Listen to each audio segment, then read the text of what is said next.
get one you decided with the style, then you do more final designs of it, more action, poses and stuff. And you see up there the process, how long it took to get there.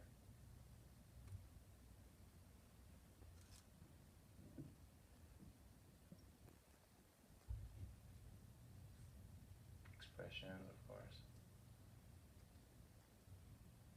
And then the modeling that you have to go after. And the texturing, the look like a 2D-ish, but that will be translated into 3D after that. Which is all basic stuff that you see. Like again, this film, we didn't do anything out of the ordinary. I mean, we concentrate our efforts on telling the story, making sure that the story will still be very respectful of the original, and it will still be universal, and that it can play all over the world, because that's animation you can do with. I mean, it's the possibility of animation, and also make it our own. Because when you're going to see this film, you're going to feel that it's a Canadian film in some ways, because it's our winters, it's our towns, it's where we live. That's where it has this kind of authenticity about it that is very unique to us here, Canadians, and so that's what we try to do. And environments.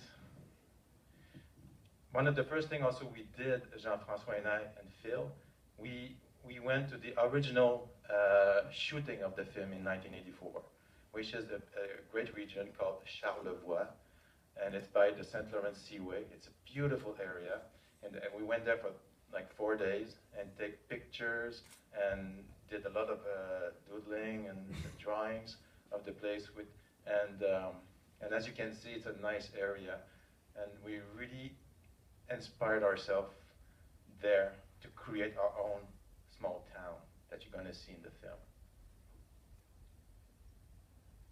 You see the valleys and the hills in the back. That's exactly what you're going to find in the film also.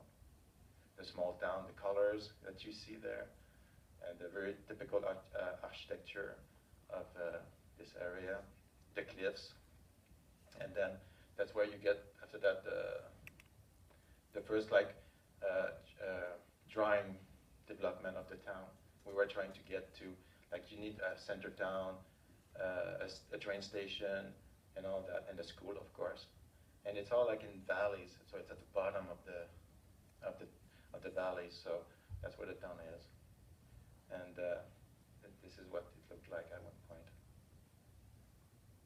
So you feel like we have a construction here, we have a place where people live, and also that reflects who we are. And that's, you know, the train tracks. So it's very, we try to really capture all these elements that you see, that it's there for you to get, you know? You don't need to invent anything. It is there. You just need to be careful how you look at it, and you can make it your own and make it original also. There you go.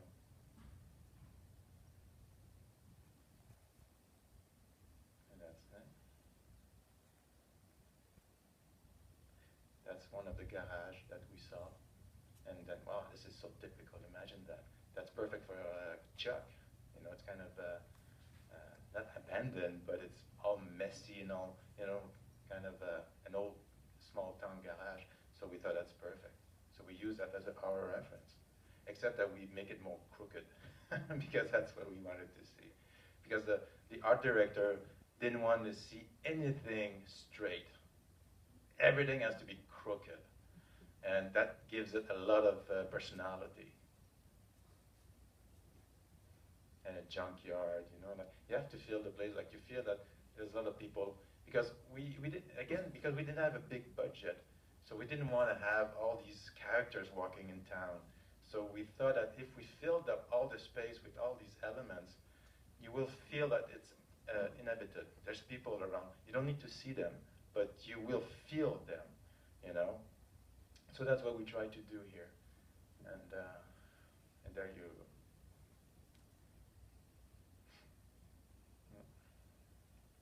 The barn. That was fun because when we went to visit all these barns also over there, I mean, they're not at the road, so we had to walk like in that high snow and walking in the snow and getting there and doing clip inside and taking pictures and stuff. So it was really, it was fun. But that's part of the fun thing also when you're a creator. That's what you do. You go outside and you do these things. You know, you need to be inspired, and this is what that's what you get out of it. And also, and then when you kind of play your cameras and you say, this would be a nice shot here if I go there. Look at the shot I can do here and all that. So you know that you're already telling a story because you got all these elements that you can use and prepare yourself for the story that you need to tell. So again, crooked. Even that we had like, but sometimes the guys get away with it. Like you got the barn here, the door, it's straight. We had so much difficulties. Like no, make it rugged, rugged. You know. So, but what was? You should see the barn the first time. It was like a very like a I don't know, Art Deco house, kind of so straight. It was so bizarre, but in the end, they get it. And again, the texturing, that we really worked hard to make it, again, this kind of organic feel that's when you go outside yourself in those small towns, that's what you're going to see. That it's been lived in. It's been there for 60 years, 100 years. And you want to be there, you want to see it, you want to go there. Check it out yourself.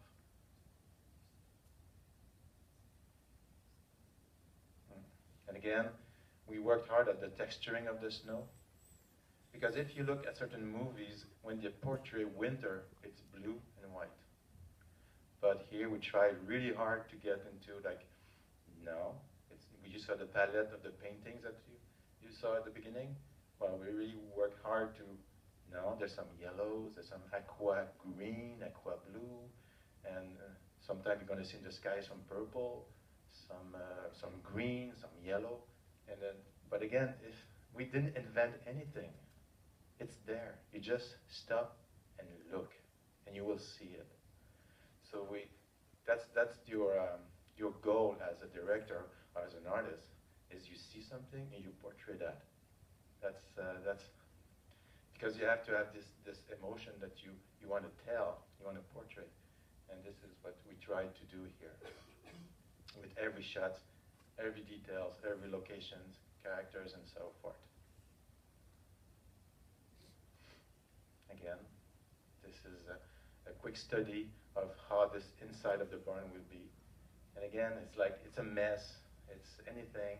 You have an old TV, you got stuff, you know. You have to feel that it's been there forever. And the kids been there also with the skateboard and other stuff, that you feel that that's their hangout place. And then the more detailed reference that you need after that to base your interiors of the barn. And there you go. Again, you see you play with the light. There's some openings in the roof. So it has a diffuse light quality that you want to see.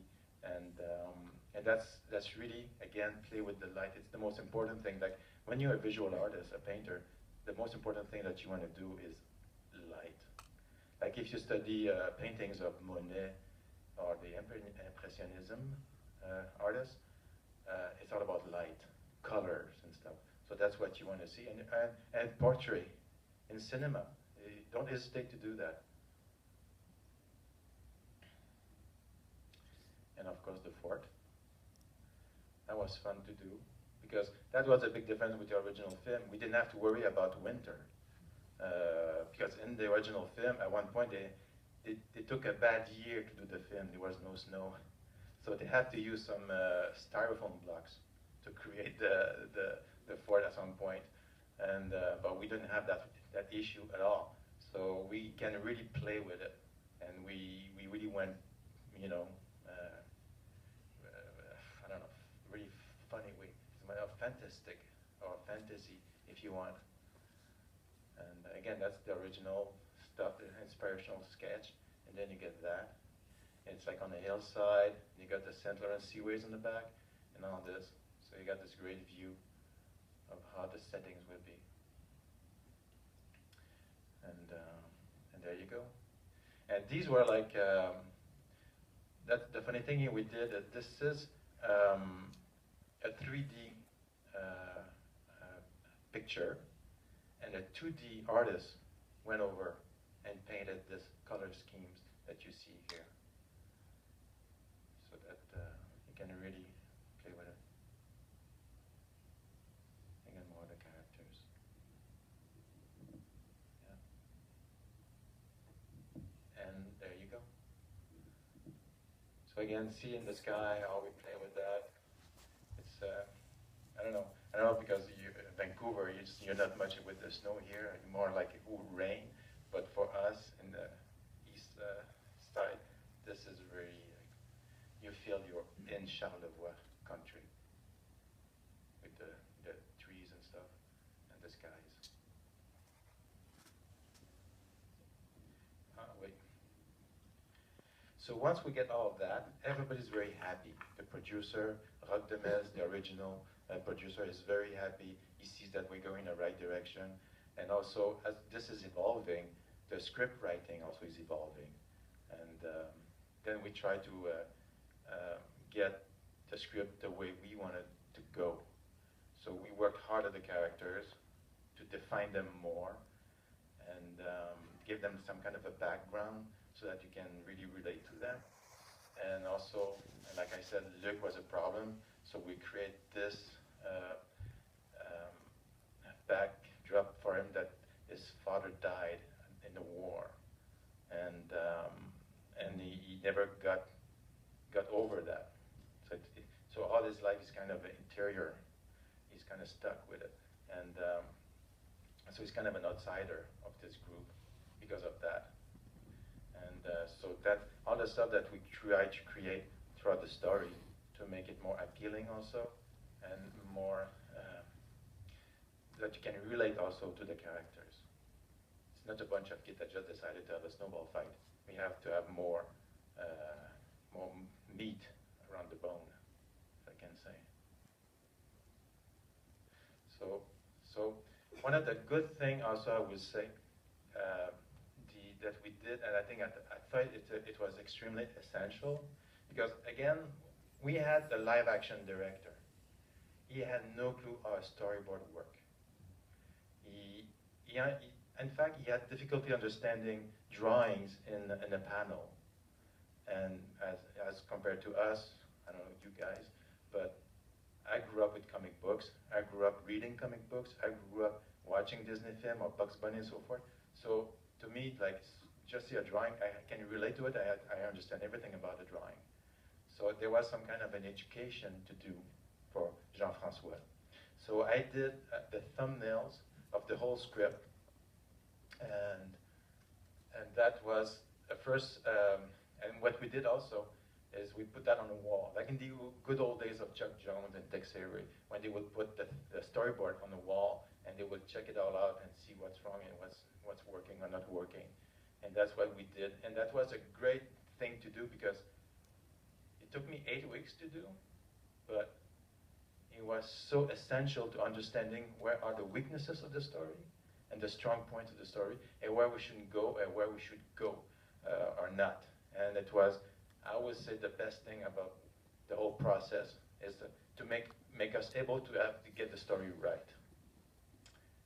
So that's, and then we did, and also the good point about the thumbnails, because again we have a limited budget, then we knew where to spend the money, because we knew, okay, this sequence is important, so we need to develop more of these, the houses, the location, or okay, this sequence is out, we don't need to develop that sequence, on the other designs for that. So we save a lot of money after that, because, and also it helped us to create a map of the whole town, like this. So we knew exactly where we were. So when we started doing the real storyboard at the end, after that, we knew exactly where to put the cameras and where to put, like, if I look at the fort, I know we'll see the barn and vice versa. And the same way if I'm at the school, So all these elements were essential also to concentrate all your efforts in the right places. So yeah, I think I should really point that out, that the thumbnails part was crucial to making this film. And again, like I said, it helped out also Jean-François and also all the other guys involved. Like sometimes producer, they don't know exactly how to read a storyboard, even though they're in animation. And also they have to show that thumbnails are something, the storyboard, to their investors. And these are even worse. So you want to make sure that they understand all this. So this is a quick thumbnail that I did for the film. It's a sequence where Sophie and Luc go down a ski from the fort to the town.